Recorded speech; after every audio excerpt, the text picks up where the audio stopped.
The first successful electric car made its debut around 1890 thanks to William Morrison. His six-passenger vehicle capable of a top speed of 14 miles per hour was little more than an electrified wagon, but it helped spark interest in electric vehicles. Over the next few years, electric vehicles from different automakers began popping up across the US. By 1900, electric cars were at their heyday, accounting for around a third of all vehicles on the road. During the next 10 years, they continued to show strong sales.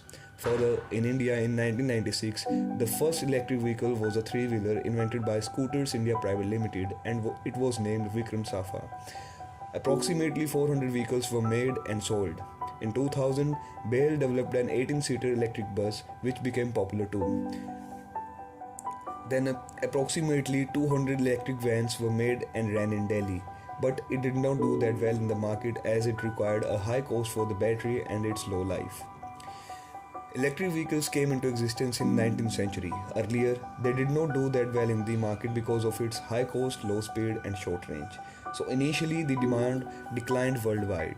However, they have been used for transportation, especially as rail vehicles. As the concern for the environment increased in the 21st century, gas-powered vehicles emit a lot of smoke and are incredibly harmful to the atmosphere.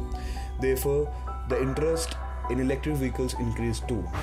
In 2016, about 5 lakh e-rickshaws were sold in India. The significant popularity of electric rickshaws dominated the entire market. It served as an excellent help for the population to commute daily. The primary use of these rickshaws is seen in Delhi NCR and Chandigarh. The government is now rapidly targeting majorly polluted cities to increase the use of electric vehicles. A scheme called FAME, that is Faster Adoption and Manufacturing of Electric and Hybrid Vehicles in India, was launched keeping in mind the pollution which was happening due to the vehicles which are operated through diesel and petrol. The first phase of the scheme is already done by the concerned authorities of the Indian government. Now, phase 2 of the scheme was started, under which the government of India will be giving out 670 electric buses in the states of Maharashtra, Goa, Gujarat and Chandigarh. It is also said that 241 charging stations will be provided on the streets of Chandigarh, Madhya Pradesh, Tamil Nadu, Kerala, Gujarat. This will help in the development of the area with electric vehicles.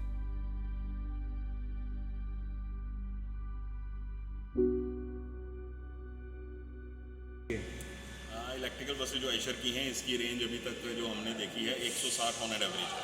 Okay, single charge. तो वैसे तो ये charger आपका जो है charging station पे depend करता है आपकी चार्जिंग की कैपेसिटी क्या है, बट जो मेरे यहाँ चार्जर्स लगे हैं वो आपको 1.5 घंटे में गाड़ी चार्ज कर देते हैं।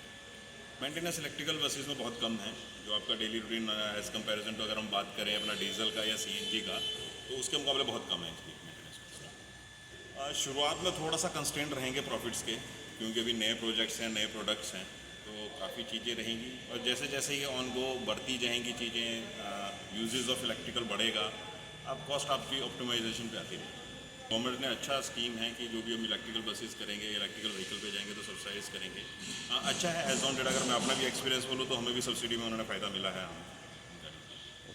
चंडीगढ़ बसेस का देखो, आगे अगर चंडीगढ़ ट्रांसपोर्ट की हम बात करें तो जो लास्ट टाइम हमारी भी कुछ डिस्कशनें हुई हैं, they are planning to convert city buses all to electrical, but it should be in phase manner.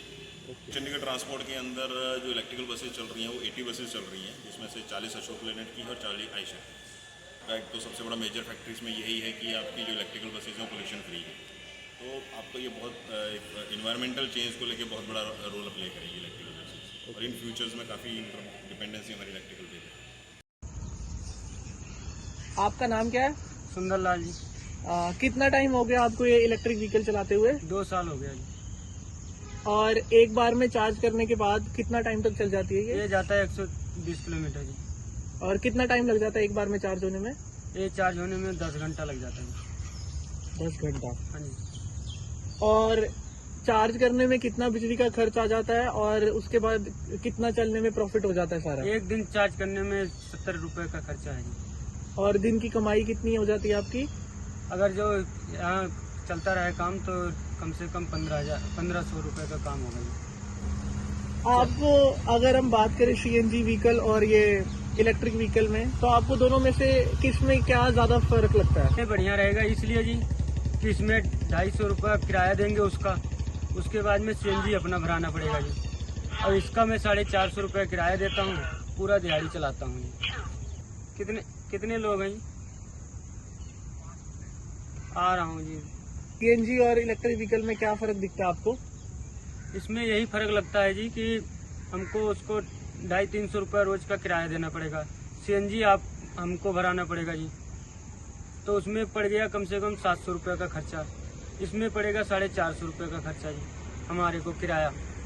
तो 1500 रुपये कमाया, 450 रुपये किराया दे दिए, 550-600 मेरा बच गया जी खा पी के। इसलिए इसमें फ़ायदा है जी हमको। ठीक है। और इसकी मरम्मत या मेंटेनेंस का क्या खर्चा आ जाता है? इनके चलो कि साल का आएगा 40-40 हज़ार रुपये का खर्चा बैठेगा। आपका क्या मानना है कि ये जो इलेक्ट्रिक रिक्शा होते हैं या इलेक्ट्रिक गाड़ियां आने लगी हैं तो इनसे प्रदूषण कम होगा? प्रदूषण बिल्कुल कम होगा। इसमें कौन सा प्रदूषण है जी? यूनिवर्सिटी में इसकी कितनी गाड़ियाँ आ गई है इसकी? इसकी कम से कम होगी जी यूनिवर्सिटी में 70-80 गाड़ी होगी जी।